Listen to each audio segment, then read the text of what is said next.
Hi hello friends, welcome to Kodak cooking. இன்றைக்கி நம்ம பார்க்க போகிறது கல்யாண வீட்டு வத்த குழம்பு. கல்யாண வீட்டில் கண்டிப்பாக எண்ணெய் தழும்ப ஒரு வத்த குழம்பு போடுவாங்க. அதோட டேஸ்ட் வந்து சூப்பராக இருக்கும். அதே டேஸ்ட்டில் இன்றைக்கி நான் உங்களுக்கு செஞ்சு காமிக்க போகிறேன். இந்த வத்த குழம்பு இருந்தால் சிம்பிளாக ஒரு அப்பளம் வச்சு ஆம்லேட் வச்சு சாப்பிட்டு முடிச்சிடலாம். மீன் குழம்பை விட இது ரொம்பவே சூப்பராக இருக்கும். வீடியோக்குள்ளே போகிறதுக்கு முன்னாடி நம்ம சேனலை சப்ஸ்கிரைப் பண்ணலன்னா சப்ஸ்கிரைப் பண்ணி வச்சுக்கோங்க. இதுக்கு ரொம்பவே ஸ்பெஷலான மசாலா ஒன்று ரெடி பண்ணிக்கலாம். ஒரு கடாய் எடுத்துக்கோங்க, 1 ஸ்பூன் துவரம்பருப்பு சேர்த்துக்கோங்க, அதே 1 ஸ்பூனில் கடலைப்பருப்பு சேர்த்துக்கோங்க, கூடவே 1/2 ஸ்பூன் வெந்தயம் சேர்த்துக்கோங்க, 1/2 ஸ்பூன் மிளகு சேர்த்துக்கோங்க.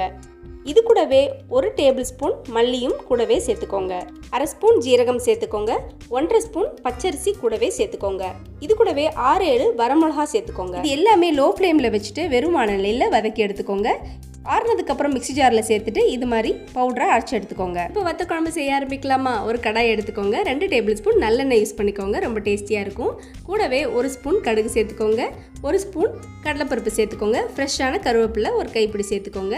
தாராளமாக சின்ன வெங்காயம் ஒரு கை ஃபுல்லாக சேர்த்துக்கோங்க, கட் பண்ண தேவையில்லை. இது எல்லாமே லைட்டாக நீங்கள் வதக்கி கொடுங்க, மீடியம் சிம்மில் வச்சுட்டு வதக்கி கொடுங்க.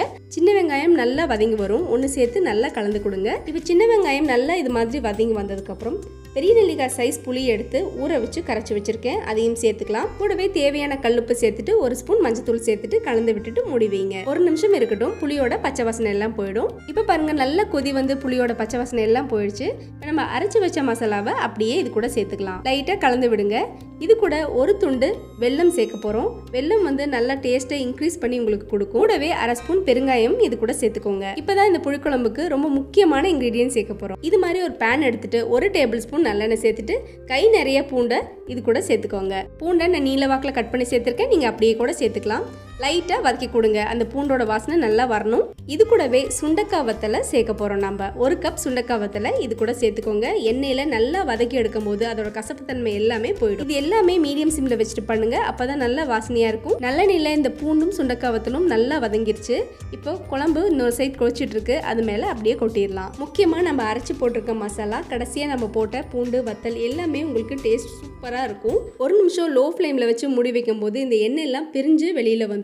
முக்கியமாக நல்லெண்ணெயில் கண்டிப்பாக செய்யுங்க. அதே மாதிரி நான் சொன்ன மெஷர்மெண்ட்டில் நீங்கள் பொடி அரைச்சி வச்சுக்கோங்க. உங்களுக்கு டேஸ்ட் மாறாமல் அப்படியே வரும், ரொம்ப ருசியாக இருக்கும்.